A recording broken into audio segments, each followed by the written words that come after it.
Welcome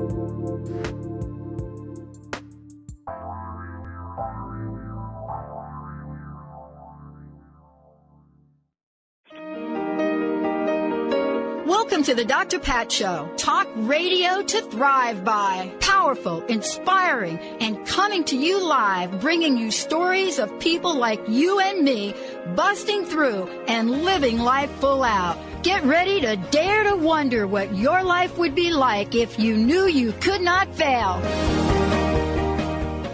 Hey everybody, welcome. It's so great to have all of you tune us in and turn us on another amazing day. As we roll through the week, moving right past Terrific Tuesday, and now bumping it up to an awesome week. Benny and I were chit-chatting along with David here, and so we want to just give you I don't watch like 24/7 news. Now, because of the field I'm in, most of you on KKNW and AM affiliates here, you don't get to hear my other shows unless you go to Transformation Talk Radio. But what's happened to me over time is I've had to be plugged into more things that I wouldn't ordinarily be plugged into. But what's interesting today is I was fascinated by how much news channels are talking about sports. Now, look, Benny and I don't know so much about David. I'm waiting for David to weigh in, but we go way back with our little sports stories, right?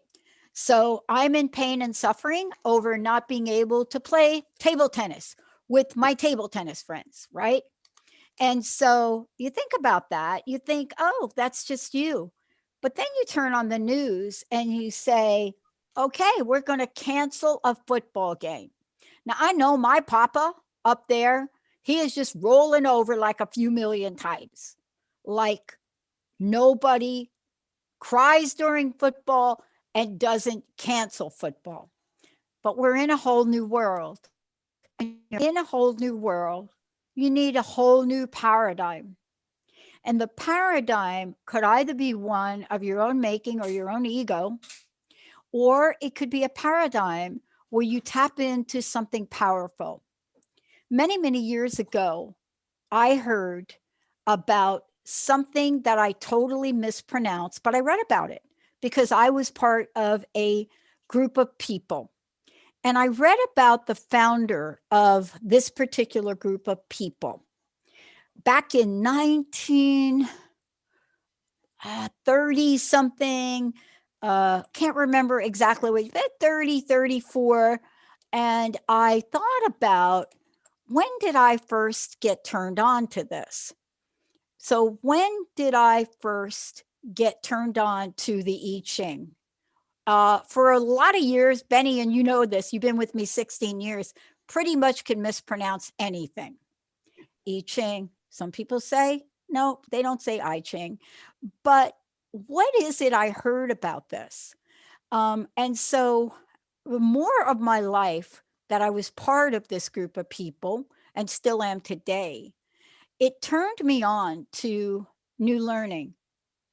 It turned me on, and I refer back to a letter between Bill W. and Carl Jung, which caught my attention. And this, albeit the letter referenced 30 years earlier, it was written in 61.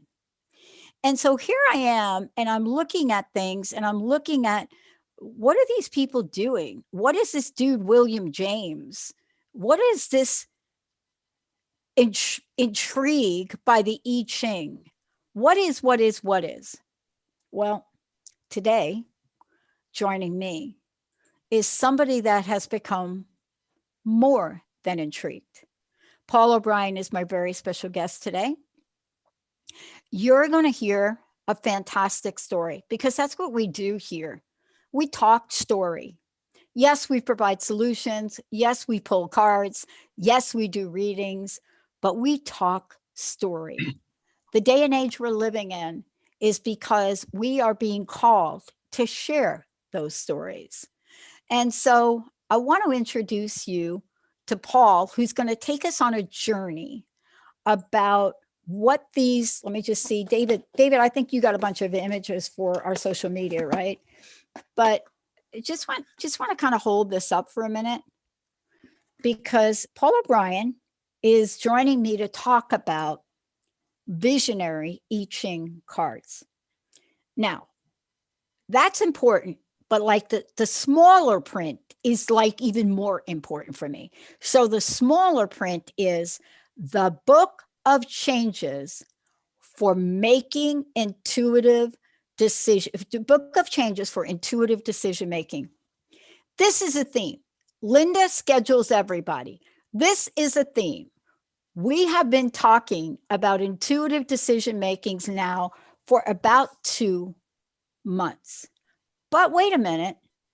What if you could discover something to help you along the way? And that's these cards and the book that Paul wrote. Paul, it's great to have you. It's great to be back with you, Pat. I love what you do.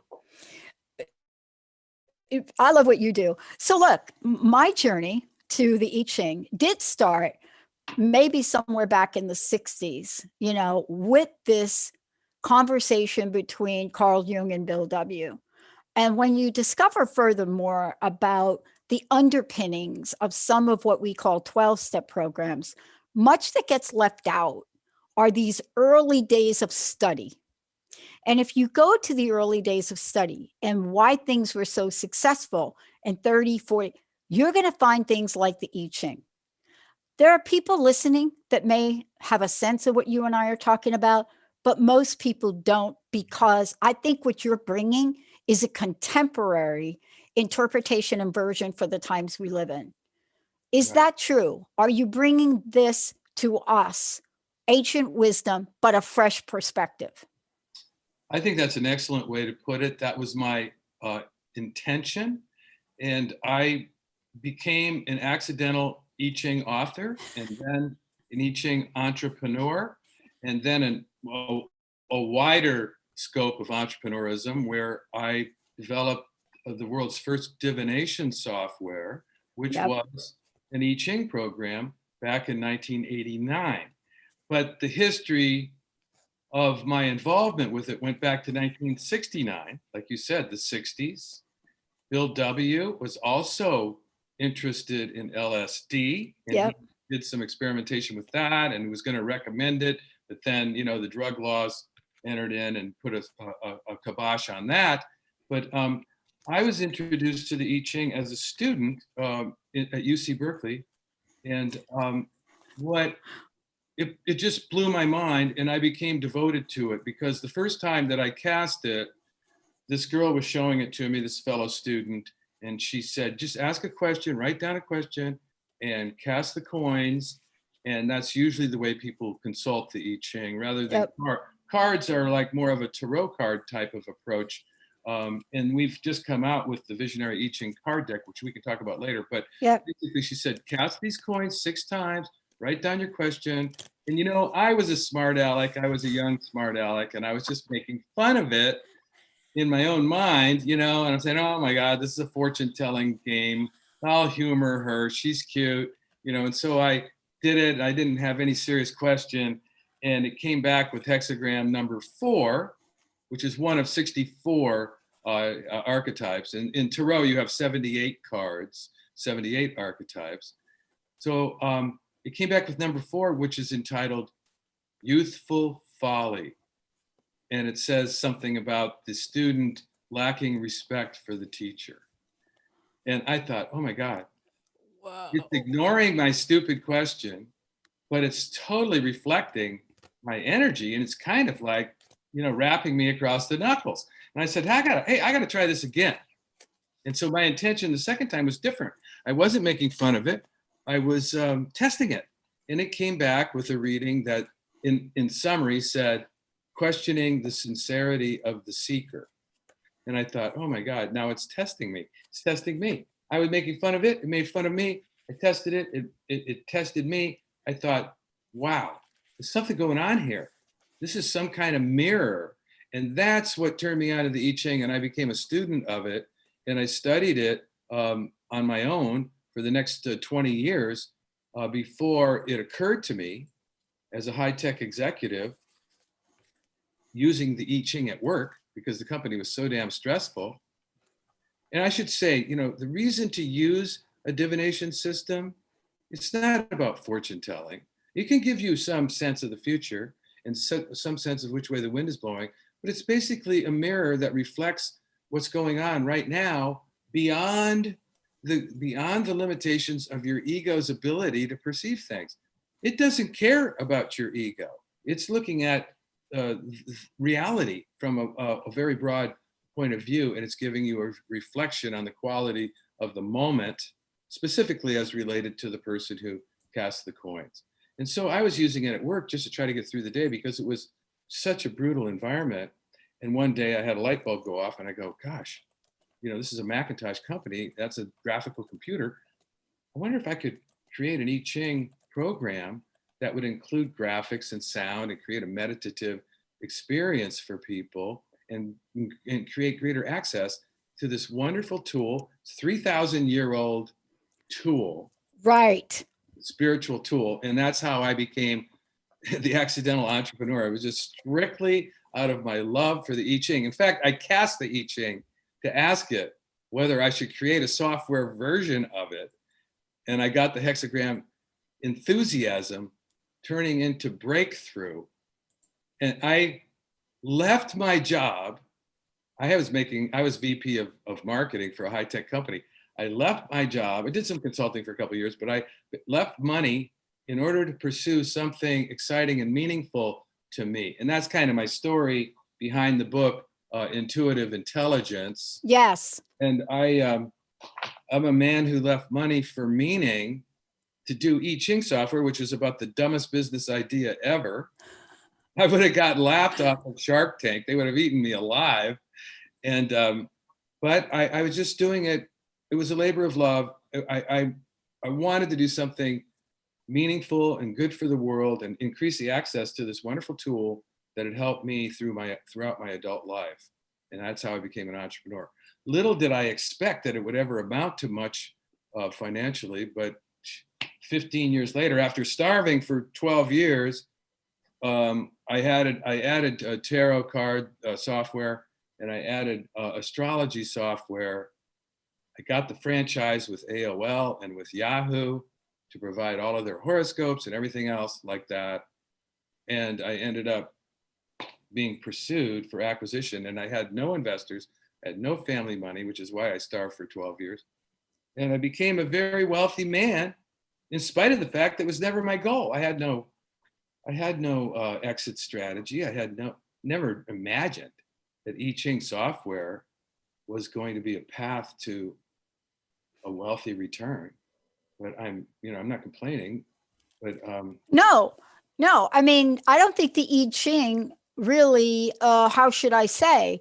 I don't think we had at least this is my experience, Paul. I have never gotten an invitation to complain about the absolute phenomenon of what shows up. Sometimes it's slow, sometimes it's quickly, but what I've discovered is it just is. And let me just ask you about the I Ching before we jump into the cards. Okay. First of all, I talked to you when the book Intuitive Intelligence came out, and Right. It is one of the most powerful books for the time we're living in. The concept, the idea, what you put forward is a book for all time. But right now, we are now in the world. You and I talked about this last time. We're now living in a world where you can't spend 10 minutes sometimes to make a decision that requires an almost instantaneous idea. And that book for me, and again, that's also available if they go to your website, divination.com, they'll see that and much more.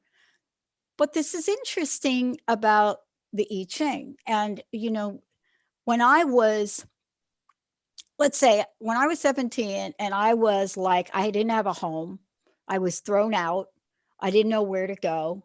And I tell short snippets of a story. And the short snippets are that when you roam around New York back in the 60s, almost on every corner, there are people chanting, right? If you can imagine this back then, people chanting. Some of them have white outfits on, probably don't know what they are. The heads are kind of shaven. And when you get touched by something like that, and albeit my motives weren't that honorable, I was hungry, I was dirty, they were clean, they had food. Something changes. But when I think about the I Ching and I think about its origins, right? And let's talk about that a little bit. This idea of somebody being imprisoned and using the confinement to meditate these these not anagrams, these trigrams, right? So let's talk about my version, sacred geometry, and the foundation of I Ching for people that may not know. Well, the origin story of the I Ching is steeped in mystery. It's so old, we don't really have an accurate written history of how it was conjured up, but it's basically a binary system. It's about the different combinations of yin and yang. And so you can symbolize that with lines, like an unbroken line is a yang line and a yin line is a broken line. What is yang and yin? It's the duality of the universe. It's up and down, it's in and out, it's light and dark, it's masculine and feminine. It's all the different dualities. And so according to the Taoist conception of the universe, yin and yang are completely in balance. And I'm sure everybody's seen that circle with the inverted paisleys. And there's a little dot in each one of those paisleys. So the black one's got a white dot in the middle, and the white one's got a black dot in the middle. That means that the yin and the yang elements are flowing. It's a kind of a flowing symbol, and they're transmuting, and they're transmuting, and they're flipping into the opposite state. And there is nothing that's completely yang, and there's nothing that's completely yin. That's what the dots represent. And then the circle around the outside represents all that is. So this is the way that the Taoists looked at the universe. And I like it because it's a very nature-based thing. It's a very organic thing. It's all about energy. How does energy work? How does energy change? And change is the key word. They called it the Book of Changes. And it was quite a long time before they wrote it down. And then Confucius added commentaries in 600 AD or BC, added commentaries to every one of the 64 patterns. So if you take a yin and a yang line and you figure out all the different permutations of taking a collection of 6 of those, you're going to get 64 different ways that can turn out. And then you add in this element called changing lines, which are lines that are indicating elements that are in the process of changing from yin to yang or yang to yang. And then you get something like, 4,500 different permutations. And these things are meant to reflect the qualities of energy that we live through in our lives, whether it has to do with politics or relationships or timing, all the questions that logic can't handle. That's what divination helps us with. That's what intuition helps us with. If logic can handle it, I say go for it. Logic's a great tool. If you have a problem logic can handle, don't cast the I Ching about it, unless you just want to get some greater insight into the situation. You don't need to, though. Logic's fine, but there's so many aspects of life that logic can't handle, like relationships, timing, negotiating strategies, all kinds of things that are pretty damn important. And that's where we need our intuition. And it's very difficult to access our intuition when we need it the most. Why? Because we're stressed out. Oh, yeah. Because we're under pressure. Yeah. Because things are crazy right now, and I need to make a decision, and I need to make it, and I feel urgency about it, but I can't access my intuition because intuition is a very subtle signal. I write about this in Intuitive Intelligence. It's a subtle signal that doesn't take the form of strong feelings. That's why I came up with O'Brien's Law. I don't know if you remember that part where I said, O'Brien's Law states that the stronger the feeling, the less trustworthy it is as a decision-making criteria. Now, this seems so counterintuitive to most people because people say, oh, if I have a really strong feeling, I got to go with that, trust your feelings. I'm saying, well, feelings, there's a lot of different kinds of feelings. You've got the The feelings from the heart, they come from the lower heart, which is infected by ego or the past patterns that we're afraid of, the things we're resisting, or the things that we're clinging to. So intuition can take the form of a feeling, and it usually does, but it's just kind of a quiet feeling, and you can't even hear it with all the noise that's going on in our mind, not to mention all the stimulation that's coming at us from every quarter these days. And then, especially when you're stressed out, forget it. So Yeah. the book Intuitive Intelligence is about how you access intuition when you need it the most. Yeah. And one of the chapters is about the I Ching, which is a tool that I have found helps me access the intuition. In fact, I would say that that's what divination is really all about. It's a way to stimulate your intuition, to think outside the box around the problems that logic can't handle. Yeah, it's interesting we're talking about this. I want to take a short break, Benny, David, Paul. When we come back, I want to talk about the cards and how they might work. Fascinating, right? I have a situation where I made a decision last night. Paul, you'll appreciate this. I made a decision last night, not from an intuitive perspective, but from an emotional perspective. And I went, and it's a seriously important decision. And I went to bed, and I remember going to bed and saying, you know what? I need some guidance on this. I need to keep myself open for what the next indicated thing is for me to do. Went to bed, 4 o'clock this morning, popped up, sent a text message to Jessica saying, we're not going to do it that way. We're going to do it this way. And really implement this over the next 2 days. We're still going to do it, but we're going to do it from a different perspective. And what's fascinating is it has to do with our new technology and the completion of it. So I'm shuffling your deck and I'm getting ready for today. And Benny, we've got 2 decks to give away.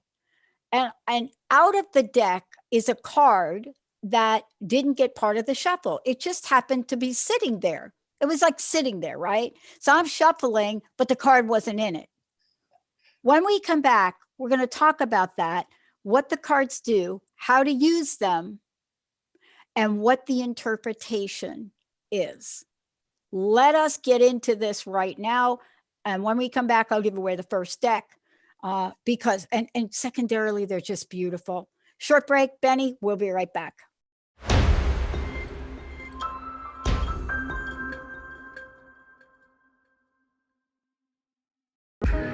Everybody, welcome back. I'm so great to have Paul joining me here today. For those of you that have just tuned in, and I'm sure David is showing you lots of great pictures. We're talking with Paul O'Brien, not just about the I Ching and these fabulous cards that have just come out, but also when you take a look at, and if you've just heard Paul's story of how do you go from being that thing to then 12 years. I didn't even ask you what year this was that was going on with you, but I went through the same thing. I went from being a top executive, really well paid, 3-car garage, 4 acres of land, the sports car, the truck, the deal. And then not.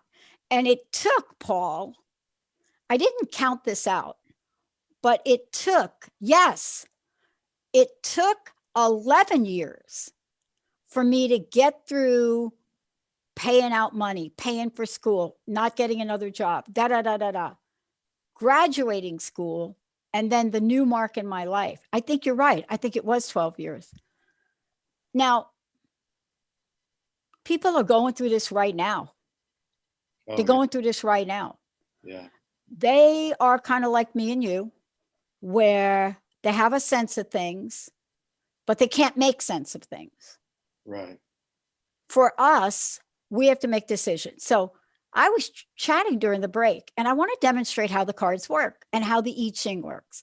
My experience with the I Ching is when the I Ching rings, you've got to heed the call. Now, that's just me. When the I Ching rings, you've got to pay attention, because my experience is it doesn't go away. I have this vision of it being like this hound dog that tracks you down until the end gets the message. And that's probably wrong. But shuffling the cards. You and I are talking. I'm talking about things being done, not being done, changes we have to make. Shuffle the cards. Thought I had all the cards. I didn't have all the cards. There was a card hanging out over here on the side, and it's this card. Let me just hold it up. Got that, David? And the card is card number 64, Paul. Right. Nearing completion. So I'm not going to say anymore because I would love to hear you explain, talk, and describe what just happened and the power of this. Well, it relates to the synchronicity principle, which is a chapter in my book, Intuitive Intelligence, where I explain that for people, which is one of Carl Jung's signature esoteric discoveries. And I guess really a modern way of phrasing the synchronicity principle is there are no accidents. And Carl Jung defined synchronicity as a meaningful coincidence. And so what happened for you was a coincidence. It was just a coincidence. You were shuffling the cards and you had this intention of drawing a card that was going to be meaningful for you. And lo and behold, the card had already been drawn. The card was laying there, and that's an accident. You could say it's an accident, but the modern expression is there are no accidents. Synchronicity says everything happens according to divine perfection, and that card is the one that you were supposed to notice. So how do you account for that? Well, you can say, oh, it was just a coincidence, and throw it back in the deck and shuffle them up some more and see what you get. And who knows, maybe you get the same card. But so that card had a message for you. And that's the thing. All of the cards, they're only cards because there's an artist who approached me with 64 paintings that she had done, which were inspired by the I Ching and the different elements in the I Ching. Like that card number 64, I don't remember what elements it has on it. Fire above, water below, it says. Yeah, fire above, water below. So there's eight different elements that the Chinese identified to go with the 3-line trigrams a long time ago. And so then everything in life is some mixture of those elements. And so she drew paintings for each of those 64 configurations. And then she went looking for an I Ching author, and that's how she discovered me. And I was just about to, I wanted to develop an I Ching app. And I already had 64 paintings that I had commissioned somebody to do. But quite frankly, they weren't that great and they weren't consistent. And she showed me her paintings and they were beautiful and they were consistent and they're impressionistic and they're based on the elements of the I Ching. They weren't just based on images that I had thought up that I thought represented the hexagrams regardless of the elements, etc. So she had this beautiful set. And so then we made a deal and I licensed those paintings from her. And then later on, we Beyond Words Publishing wanted to do a card deck version a year ago, or not that long ago, and a year ago. And so we licensed the paintings from her for that. So that's where the visual images come. Usually there's been hardly any, there's many versions of the I Ching out there. Lots of books. Carl Jung wrote the introduction to the Princeton press version, and that's what he's it's one of the great things that he did. It's a beautiful explanation of how the I Ching works. You've got synchronicity principle, which is there are no accidents, meaningful coincidences, and you have archetypes. So each one of these, nearing completion is one of the 64 archetypes. It's about fire and water, and it's basically about how things are almost done, how things are, but there is no ending. There's never an ending. It's like the cycle of life. 64th hexagram is the last one, and it begins the cycle all over again. So it's just sort of like a plateau, or it's sort of like a renewal point. And then, I mean, that's like the perfect card for you to get based on what you were telling me about, the changes that you have to make to your back end technology, et cetera. Those are big decisions, and those are very expensive. and very fraught with hazard, and you've made them, and getting that card helped you make a decision when you woke up this morning. Yeah, it did. And so it did its job. That's what the I Ching is. That's what divination is supposed to do, is to stimulate your intuition or reinforce your intuition around difficult decisions that logic can't handle. Decisions that have to do with timing, etc. Now there's logic involved too. I'm sure you've thought the thing through from every. Oh my gosh, yeah. Oh But yeah.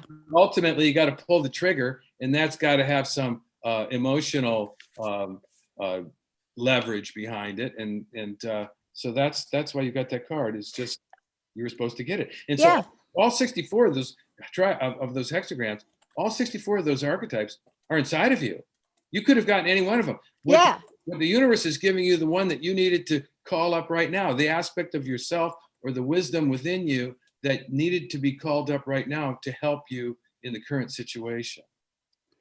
And I love this. Can I just share this, because I want people to know how much detail you've put in the book. You know, Sure. there's the cards, beautiful, you get the cards. But when you go read, right? The card was like a little pop, a little opening. It was like, Right. boom, something's gonna, right? But then you read it. May I read it from the book? Okay. So it says, the situation represented by reading can be compared to taking a lengthy trek over a mountain, high mountain. At some point before reaching the peak, you can see in detail exactly how much farther you have traveled. I have to tell you, yesterday I'm talking to the team, and out of my mouth comes, I have not spent 16 years building a network that uplifts people to stop now. I mean, literally said that. And then it goes on to say, you will have a good idea of what it will take to reach the top because climbing experience you've accumulated thus far. The awakening that I got had to do with the staff that's required in order to bring this to life, right? Mm-hmm. It requires the type of, we want to be with you to grow. We're going to go through extra lengths. And for those folks and the people that help us, you've got to reward them greatly for that. But not everybody wants to do that, Paul. Right. And so it goes on to say, you will have reached the top, achieve your initial goal, but you still must descend the other side. Really? That the last critical segment is what remains before it comes. Really? You couldn't stop there, Paul. You couldn't stop at the top. Then it goes on to say this. Consider too the possibility that you have little information and no experience of what it's like descending the other side of the mountain, because all your attention has been focused on the path going up. The coming situation may seem very strange to you, unlike anything that you've experienced before. This is really true. I agree. But the other side of the mountain is where the true mysteries reside. Proceed carefully, cautiously, and alertly, and you will arrive honorably at the completion of your goal. That's so beautiful. And I tried That's a lot. I tried to write it, you know, I wanted to come up with a version of the text, which I'm the author of, that was non-patriarchal, that was non-arcane, that was non-sexist, that was non-militaristic, and that spoke to our need to make decisions that are good for us, that bring us into sync with the times, because it's all about managing change. It's all about making the right moves at the right time. That's the secret of success and happiness in life, is being in sync with your situation, with reality. Reality is your friend, and the I Ching gives you a sense of the broader reality beyond the petty concerns of your paranoid ego or your greedy ego or whatever. You know, it's all about the wisdom of the heart. Intuitive intelligence is about the wisdom of the heart, not just the mind. And so that's what the I Ching helps us get in touch with. Now, I want to make sure, Benny, we're giving 2 sets of the cards away. And if people want us to pull a card, just let them tell you and we'll do it. 1-800-930-2819. We'd like to give 2 sets of cards away. They're beautiful. The other part of this, Paul, I want to talk with you about, and certainly you cover this in the book, right? That we keep referencing the book. And there's an interview I did with Paul on this. But there's another aspect of this, and I want to tap into it because it's really the energy of the collective right now. It's, yes, this card addresses what was on my mind today. But there's another thing on my mind. We're a company that it's almost as if COVID-19 is not going to get in the way of our expansion and growth. But when you have that, we're human beings. So the energy comes in about, do I do this? Am I willing to make that investment, add staff? And the logic of that is, Pat, you can't grow unless you do. But you see those emotional hits that come in? Sure. Can the cards work to help us guide through that to that intuitive action? Yeah, well, that's what they're for. You know, it's like there's a few questions that we have to be clear about before we make any big decisions. First of all, who am I? And what do I care about? And what is my vision? You know, and is my vision in alignment with my skills and with my temperament? So that's the first question. And so then on the basis of that, you have a vision, which is answering the what question. The what question is, what do I want? What am I envisioning? And then, and that's beautiful to get to that. And most people can get to that, but then you have the when question. And the when question is almost entirely intuitive. And that's the timing question. And when should I pull the trigger? When, you know, we tend to be in a hurry. We're always in a hurry. And particularly when there's a lot of anxiety like there is right now, this COVID thing is making life harder for everybody. On the other hand, it's offering us an excuse to take a retreat. It's offering us an excuse to slow down and get more clarity about our vision and about who we are from a spiritual point of view. So that, I think that's a positive, potential positive aspect of it.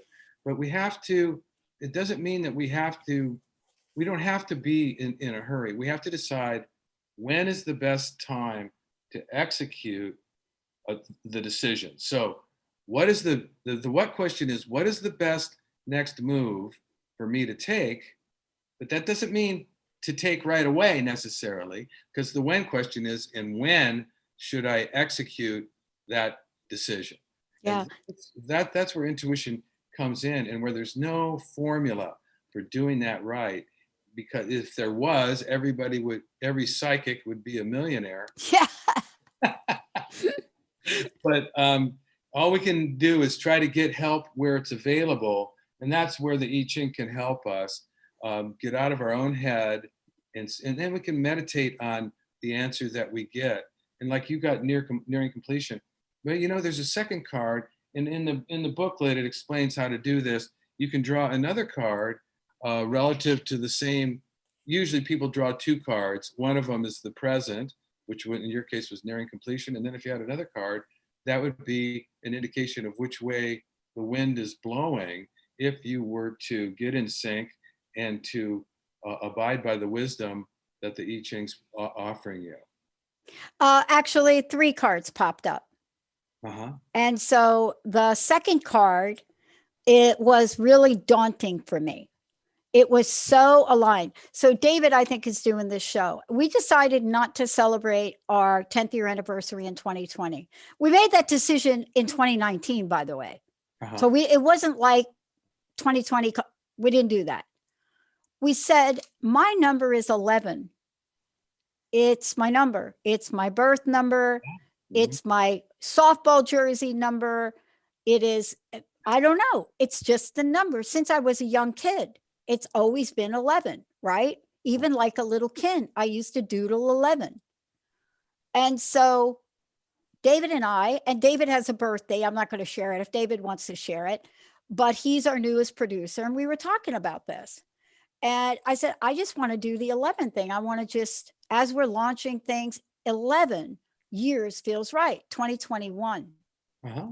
So what do you think the other card is that popped up to help me understand how to increase the sales team, what to do, what to offer, when to. So I had this going on when I did the nearing completion. The 11 card. See, you can't make this stuff up, Paul. What is It's the harmony card. harmony? Wow. It's earth above, sky below, right? Mm-hmm. It's the harmony card. So out of the two cards, I have fire, water, earth, and sky. Two cards. But when I start to read this, the harmony card, it didn't mean what I thought it was going to mean. But it goes on and it talks about the gravity of the matter merges with the upward radiation of light to create a condition of deep harmony. Boy, doesn't it feel like that for me. And then it goes on to say the juxtaposition denotes a time of peace and blessings for all living things. In the affairs of humanity, tranquility comes when the good, strong, and powerful show favor to the lowly and those of more modest means, as well as disposed towards those who are currently blessed. I mean, it goes on and to talk about this, right? This is to end feuds. It is to get an energy in high gear, right? And really, this is not what I thought the card would mean. Ultimately, is about peace, right? It is about harmony. See, I don't believe in balance. Anytime anybody has asked me about balance, I said that balance is not my life. Harmony is. If I can harmonize the things in my life, then if I eat lunch at 3 o'clock because I'm working, that's harmony, right? And so it says a deep chaos abides in nature. That's what I woke up with this morning, but I got a solution. And so by planting the right crop in the right place, in the right season, the mindfulness of the farmer brings harmony to the natural world of plants. Doesn't that talk to the postponement of what we're doing and how? I mean, this took an intuitive plan. Nobody celebrates a 10-year anniversary in the 11th year in media. But isn't that how the cards work? Yeah. I mean, there you go. Another coincidence, huh? 11. I love it. Yeah. I know we've got a few minutes left, and I would like to hear from you. So much has gone into this deck. I mean, everything from the beauty of the illustrations to the thoughtfulness of your message and the use. What's your greatest vision for the way people use the cards? I am so dedicated to helping people make better decisions in their own personal lives, as well as their professional lives, using any tools available that are going to empower their intuitive intelligence. I have found so much benefit from the use of the I Ching in my entire adult life, throughout my entire adult life, that I just passionately want to support people in learning how to get benefit out of divination rather than being misled about what it is all about. Because, you know, tarot cards and runes and the I Ching have been appropriated by psychics and fortune tellers. And really, that's okay, but that sort of like misrepresents things and they get misclassified because it's really about you and your intuition and getting in touch with your heart. And that's what that's my vision, is that more and more people will wake up to the idea that their answers are not to be found in their beliefs, in their current beliefs. Basically, what you currently believe is about the past. Everything we believe, we learn is based on what conclusions we came to in the past. And I think beliefs need to be upgraded. I think beliefs need to change. So I want to help people befriend change. One of my visionary beliefs is that change is our friend. It's not a threat. It's not an enemy. we need to change. Like this election is a great example of that crisis, where a lot of people say they're afraid that our way of life is under threat, that we're going to have to change. Yeah, hey, guess what? You are going to have to change. Yeah. Everything's going to have to change. So getting in sync with change, that's the path to harmony in terms of one's inner life. And that's what I, in my own small way, want to help support. I think this is right now, we are pulling out all the stops to connect with the next indicated thing to do. And we're in a time now where, unless you are an unusual person or a triple Virgo, right? You're questioning. But questioning without opening to possibility is a rabbit hole that many of us have gone down, especially those of us that have lost everything at least once in life. Yeah. But we are now in possibility. And the sense I get from what you've created, both at divination.com and the cards and the book, is to remind us incessantly that we live in a world of infinite possibilities. It's all available. And sometimes our intuition doesn't lay out a roadmap. It doesn't lay out a roadmap that would depict that our programmer sends a message today and says, I have made TTR plugin widgets to fully work with Avada function. Please go ahead. You can do this now. That's not the roadmap. Right. Because we're asking him, when will you be done? So we don't expect to get that it's done. But then there's nearing completion. So I want to ask you this.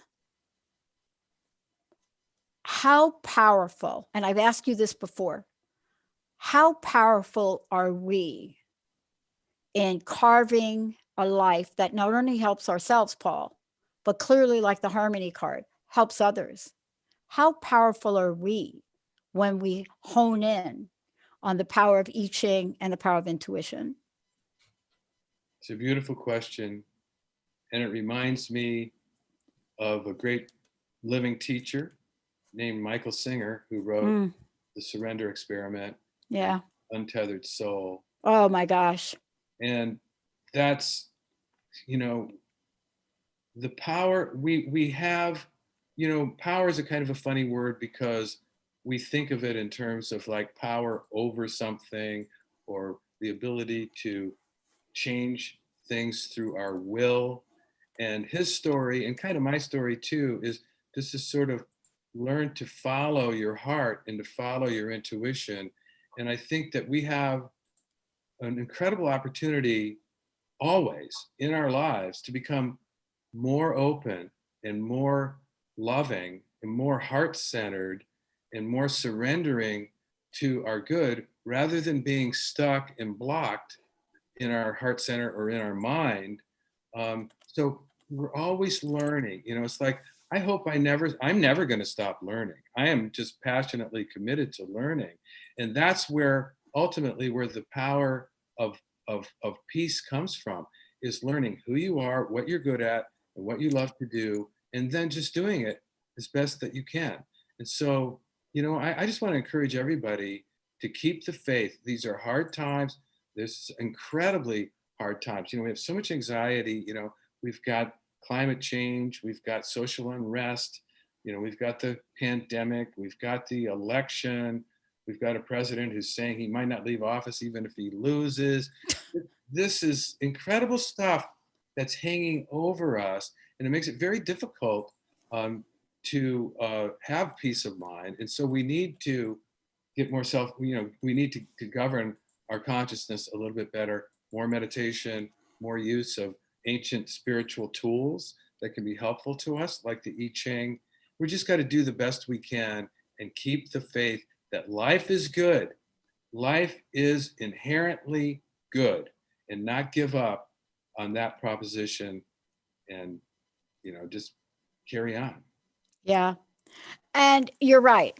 I didn't mean to chuckle when you talked about the president not leaving office. I didn't mean to chuckle. I just had this incredible, strange vision of Alice in Wonderland, and I have no idea what the relationship between those two things are. I don't know. I just like popped in my mind right there. But I want to say this about that. We have been through worse. We have been through worse as a people and as a humanity in the United States of America. We have been through worse. And by the way, we have done worse. We locked up Asian people after Pearl Harbor. We just look at the indigenous people still suffering. We've been down the road. And this harmony card is for 2021. Yeah. But for me and for you, I live in the world of infinite possibilities. Yeah. I'm reminded of the old expression, nothing is ever as bad as it seems. No kidding, right? You know, No and kidding. nothing is ever as good as it seems either. No, that's right. I think that's like the other card where you come down the mountain. Right. That one. So let me tell you my version of down the mountain, and this is what I'd like to end with. So imagine me coming down the mountain on a really cool dirt bike motorcycle, just geared up in leather, orange helmet on, taking the roads and beelining it and having the ride of my life. There you go. I don't think that's in the cards. I love it. You know, you embody the most common phrase in the I Ching, Pat, and I want to hand it to you. And that phrase is perseverance furthers. And you are a wonderful role model for the rest of us in how you're persevering through this. It's harder, everything's harder, and you're not letting it throw you off, and you're not giving up. I love it. And that's what I wish for everybody, is just hang in there, be resilient. You are resilient. Get in touch with your resilience. The I Ching can help you do that, because it can help you accept things, even things that you don't understand. It can help you accept changes that are bigger than you have the power to affect to any great extent. That's really important, acceptance. But thank you for reminding me that waking up in the middle of the night and hearing, seeing, whatever that was, heed the call. Paul, thank you for everything you're doing. And thank you so much for being you. I hope you will come back. I'll come back anytime you want, Pat. I love talking with you. Divination.com, everybody. Get the app. Lots going on. We're not done. We're going to take a short break, everyone. We'll be right back. Thanks, Paul. Thank you.